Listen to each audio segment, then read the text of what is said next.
Phone କରୁଛି ହରିଣୀ କୁଆଡେ ମୁଁ ସୁଇଚ୍ ଅଫ୍ କରିଦେବି ଆସିଛି ତ ବିପଦ କହିକି ଯିବି ନା। ଆଚ୍ଛା ତାପରେ ଆଙ୍କର କହୁଛି ବର୍ତ୍ତମାନ ଅପେକ୍ଷାର ଅନ୍ତ ଘଟିଲା। ଆମେ ନିଶ୍ଚିତ ଭାବରେ ଯାହାକୁ ଅପେକ୍ଷା ଆପଣ କରିଛନ୍ତି ହରି ଭାଇକି ମାଇକ୍ରୋଫୋନ ଦବା, କିନ୍ତୁ ଏମଏଲଏ କହିସାରିଲା ପରେ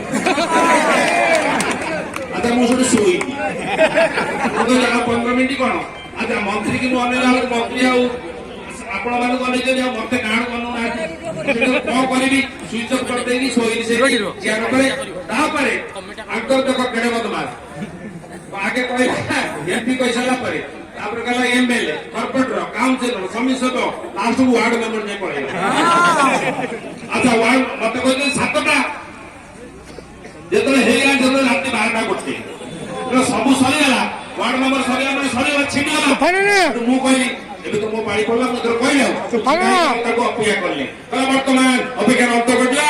ଆମେ ହରି ଭାଇକି 500% ଦବା 500% ଦବା, କିନ୍ତୁ ମୁଁ ଗପି ସାରିଲା ପରେ ସିଏ ତାର ଆପଣ ଯାଉଛି ଗପି ସାରିଲା ପରେ ମୁଁ କହିଲେ କଣ କରିବି ଉଠୁନାହିଁ ଲୋକ ବି ଉଠୁନାହାନ୍ତି। ସେଠୁ ମୁଁ ବାଧ୍ୟ ହେଇ ଠିକ ଅଛି ସବୁ ସରିଗଲା ମାଇକ୍ରୋଫୋନ ମୋ ପାଖକୁ କହିଲା ଆଜି ମୋର ଭାଗ୍ୟ ଯେ ଆଗେ ମିଳିଯାଇଛି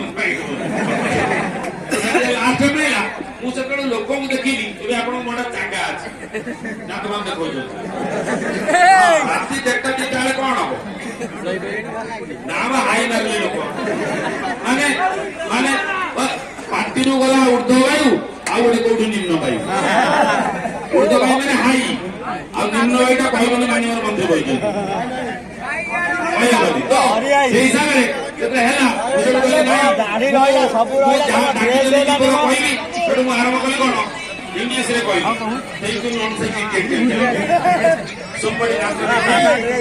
ସୋମ ମାଉସୀ ମନ୍ଦିର ସୋମ ମଉସା ମାଂସ ଖାଇକି ଦାନ୍ତରେ କାଟି ଫେରୁଛି। ସିଏ ତା ଭିତରେ ଗୋଟେ ଲୋକ କହିଲା